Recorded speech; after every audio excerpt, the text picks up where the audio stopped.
4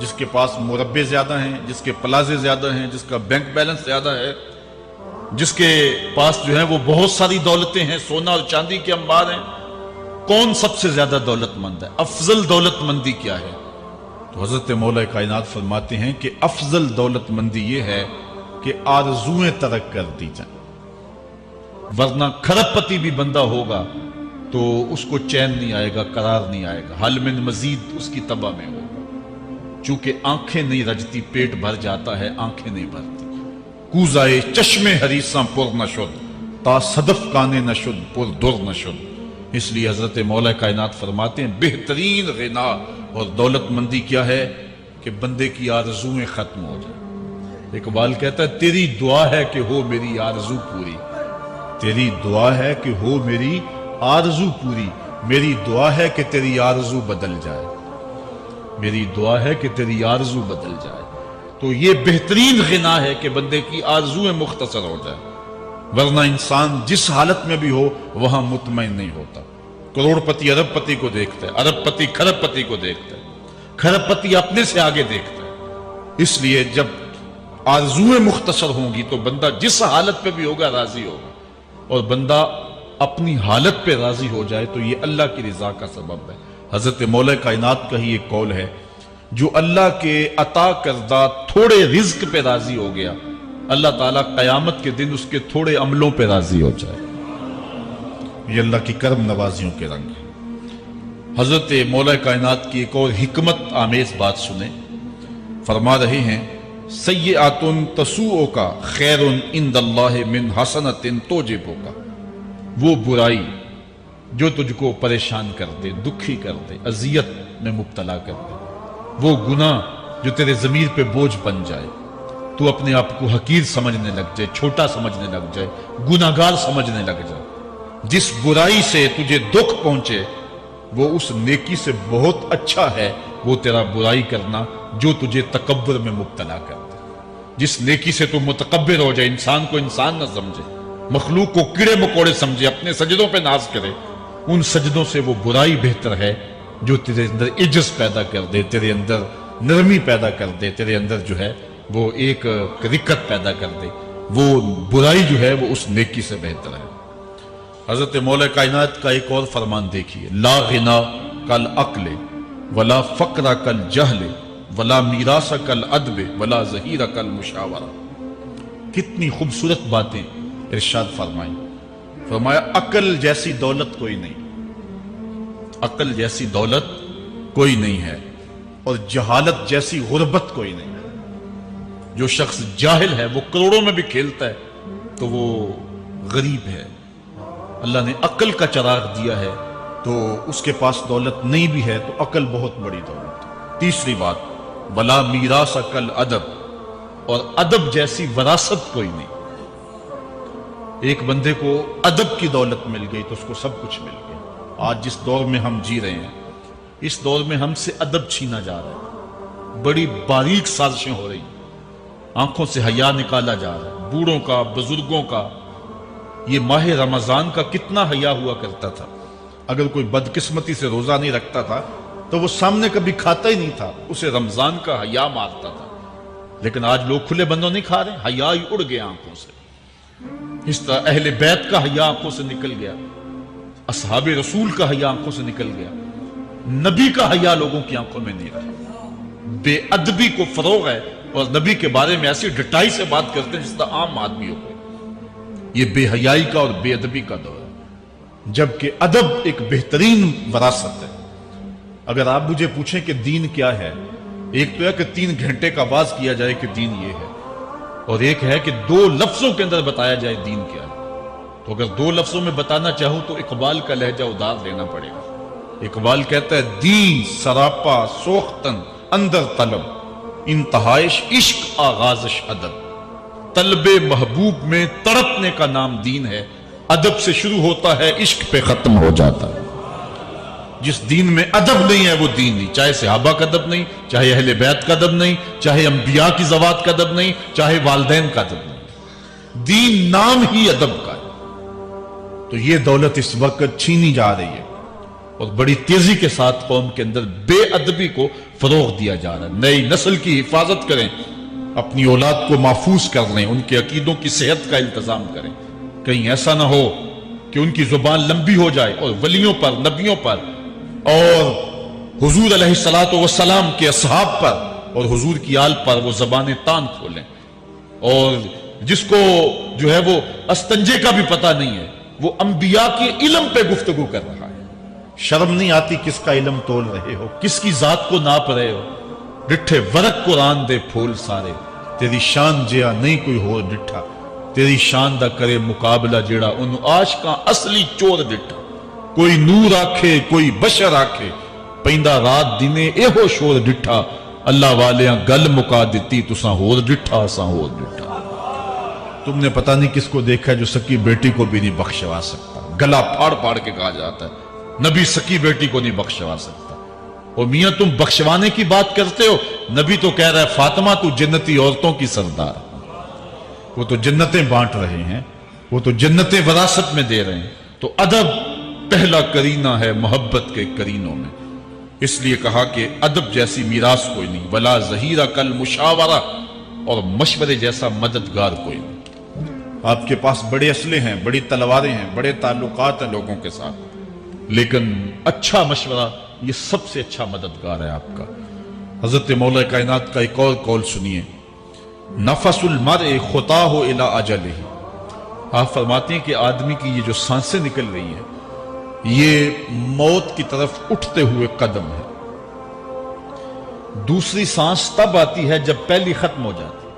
تو پہلی سانس کی موت، دوسری سانس کی زندگی. وہ کیا کسی نے کہا زندگی نام ہے مر مر کے جیے جانے کا.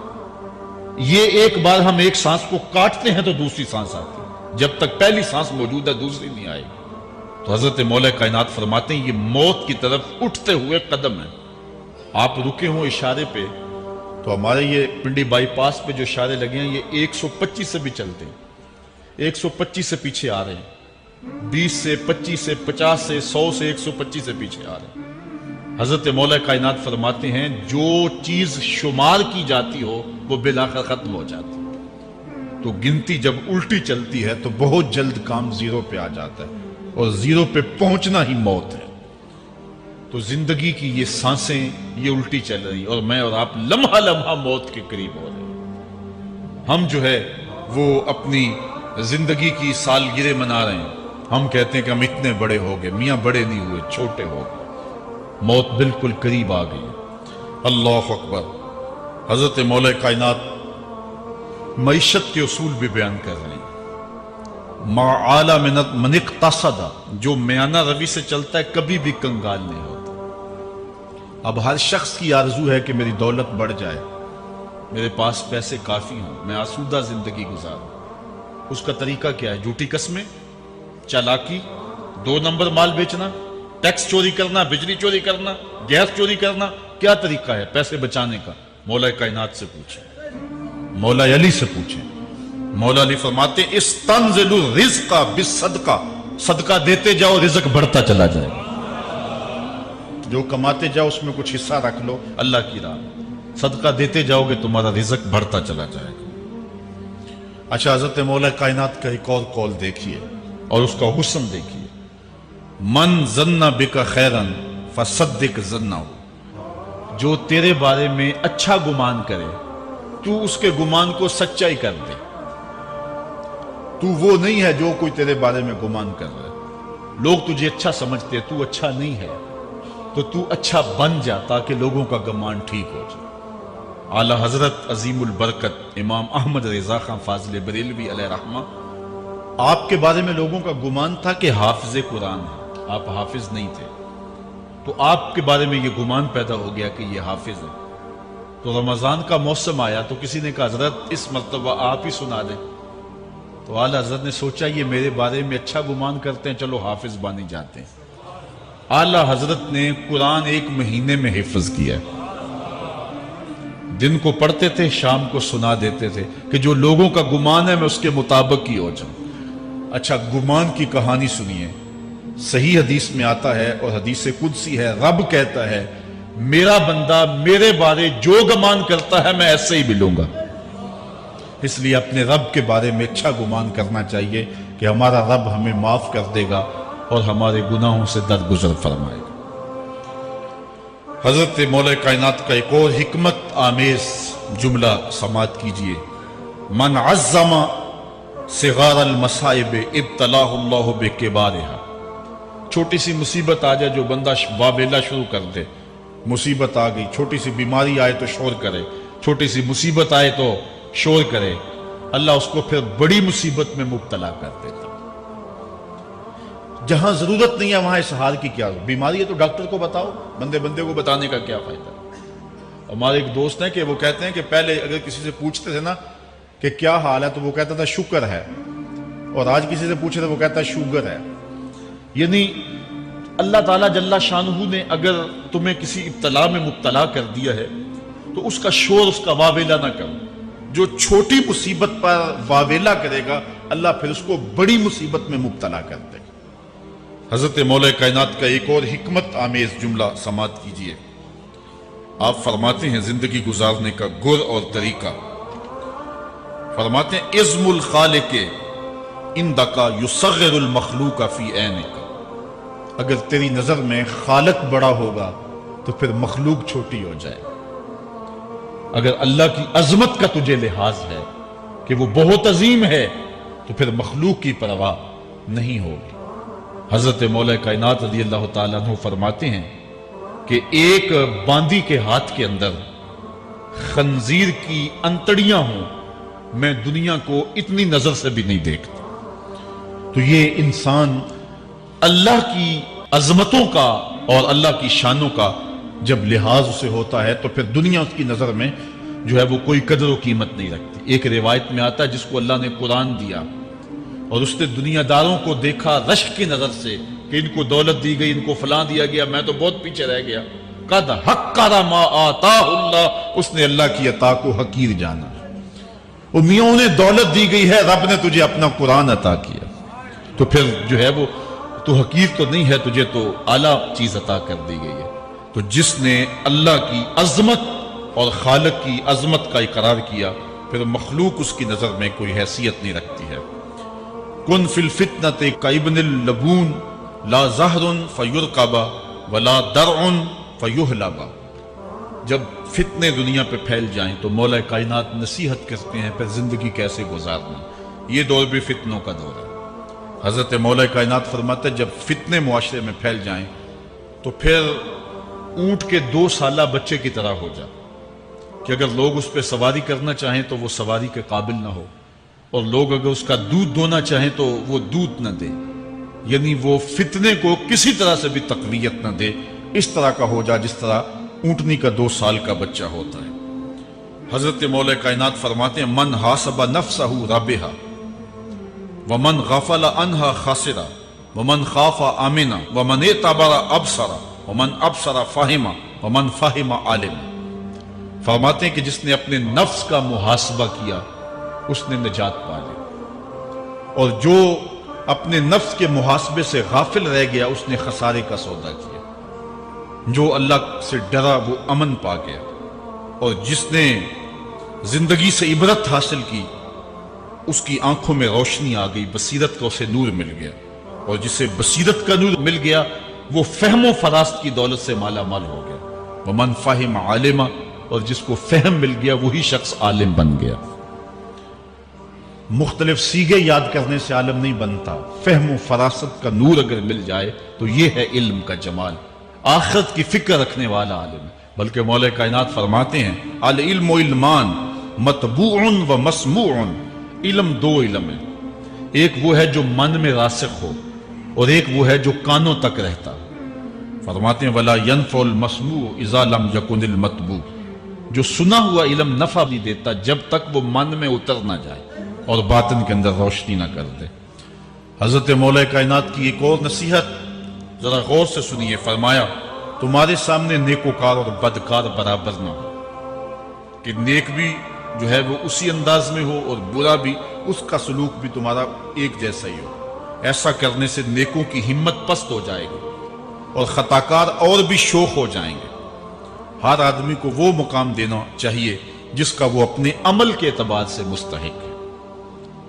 اصل خرابی ہوئی تب ہے ہمارے آراس میں، ہماری محافل نعت میں، ہماری مجالس میں وہ لوگ مہمان خصوصی بنے جن کے پاس دولت زیادہ تھی، چاہے کردار کے لحاظ سے وہ کتنے ہی پست کیوں نہ ہو، اور جن کے پاس دولت نہیں ہے چاہے وہ کردار کے اعتبار سے جتنے مرضی بلند کیوں نہیں ہے، انہیں عزت کی مسند پہ نہیں بٹھایا گیا۔ میں نے اپنی ان آنکھوں سے گجرانوالہ کے ایک اسٹیج پہ دیکھا کہ ایک محفل نعت تھی اور ایک بوڑھا شخص سفید ریش، وہ اسٹیج پہ شوق میں کہ میں نعت خانوں کو قریب سے دیکھوں، وہ آ کے بیٹھ گیا اور منتظمین نے جو ہے وہ سیکورٹی کو حکم دیا اس بابے کو اٹھاؤ اور اس کو جو ہے وہ نیچے کرو۔ یعنی لوگوں کی قدر و منزلت ان کے دولت کے قد کے مطابق کی جاتی۔ جو کل شراب خانے میں مہمان خصوصی تھا آج وہ محفل نعت میں مہمان خصوصی ہے۔ جو جتنا بڑا ڈاکو ہے اتنا ہی بڑا جو ہے وہ عزت پاتا ہے۔ کیوں؟ دین میں تو عزت ان کو ہونی چاہیے جو دیندار، ان اکرمکم عند اللہ اتقاکم، جو سب سے زیادہ متقی ہوگا اللہ کے نزدیک وہی عزت والا ہوگا۔ تو ایک بندے کو دنیا میں بھی عزت ہے اور مصلی اور محراب اور جو ہے وہ عرس اور پیر خانے میں بھی اس کو عزت ہے، تو پھر یہ حوصلہ شکنی ہے تقوی والوں کی۔ حضرت مولا کائنات فرماتے ہیں اور خطا کار اور بھی شوق ہو جائے گا۔ بلکہ ہم نے جو انداز اختیار کیا ہوا ہے، ایک شعر پڑھتے ہیں ہمارے نعت خاں کہ چلو دربار نبی میں چلیں، کھوٹے سکے بھی جہاں پہ چلتے ہیں، اور پھر جو ہے وہ سارے لوگ نوٹ پھینک رہے ہوتے ہیں۔ شرابی بھی نوٹ پھینک رہا ہے، جوا کھیلنے والا بھی پھینک رہا ہے، جس نے رشوت سے پیسے کمائے وہ بھی پھینک رہے ہیں اور خوش ہو رہے ہیں کہ کھوٹے سکے بھی وہاں چلتے ہیں۔ جبکہ ان اللہ طیب ولا یقبل الا الطیب، حدیث میں آتا ہے اللہ فرماتا ہے کہ اللہ طیب ہے اور پاکیزہ کے علاوہ قبول ہی نہیں کرتا۔ من غش فلیس منا، جو ملاوٹ کرے وہ ہم سے نہیں ہے۔ اور یہاں کھوٹے سکے بھی چلائے جا رہے ہیں، اور پھر جتنے بھی کھوٹے سکے ہیں وہ نوٹ پھینک رہے اور ایسے ایسے پھینک رہے اور خوش ہو رہے ہیں کہ یہ تو کچھ بھی نہیں ہے۔ حرام سے کمائے، حلال طریقے سے کمائے، جس طریقے سے کمائے کوئی فرق نہیں پڑتا۔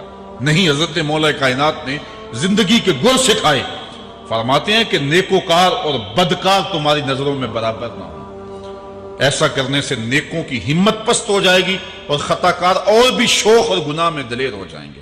ہر آدمی کو وہ مقام دو جو عمل کے اعتبار سے اس کا مقام بنتا ہے۔ لیکن اس دور کے اندر تو جو حال ہو گیا ہے، بلکہ حضرت مولا کائنات اس بات کو پہلے بھام کے ارشاد فرمایا، لوگوں کا عجیب حال ہے، بدکاری کو اعلیٰ نسب کا نشان سمجھتے ہیں اور پاک دامنی کو تعجب خیال کرتے ہیں، گویا اسلام کے لباس کو الٹا پہن لیا ہے لوگوں۔ جو رخ سیدھا ہونا چاہیے تھا اس کو الٹا کر دیا، جو الٹا ہونا چاہیے اس کو سیدھا کر دیا۔ حضرت مولا کائنات کا ایک اور قول بھی سنیے، تھوڑا سا شک بھی دین بگاڑ دیتا ہے۔ دین کے اندر شک نہیں کرنا چاہیے، دین جو ہے وہ یقین کا نام ہے۔ علامہ اقبال نے ایک بڑی خوبصورت اس وقت بات کہی تھی جب شکوک جنم لے رہے تھے کہ سن اے تہذیب حاضر کے غلام، غلامی سے بدتر ہے بے یقینی، غلامی سے بدتر ہے بے یقینی۔ آج بے یقینی پھیلا دی گئی ہے معاشرے کے اندر، اور قوم جو ہے وہ بالکل جو ہے وہ یقین کی اس دولت پہ جو ہے وہ قانے نہیں ہے۔ فرمایا مولا کائنات نے تھوڑا سا شک بھی دین بگاڑ دیتا ہے۔ اور پھر دوسرا قول بھی سنیے، تھوڑی سی دنیا بھی آخرت برباد کر دیتی۔ یہاں دنیا سے مراد کیا ہے؟ دولت، کاروبار نہیں، چیز دنیا از خدا غافل بدن۔ مرشد اقبال رومی کہتے ہیں دنیا کیا ہے؟ خدا سے غافل ہونا۔ خدا سے غافل جو شے کر دے، وہ دولت ہو، وہ کاروبار ہو،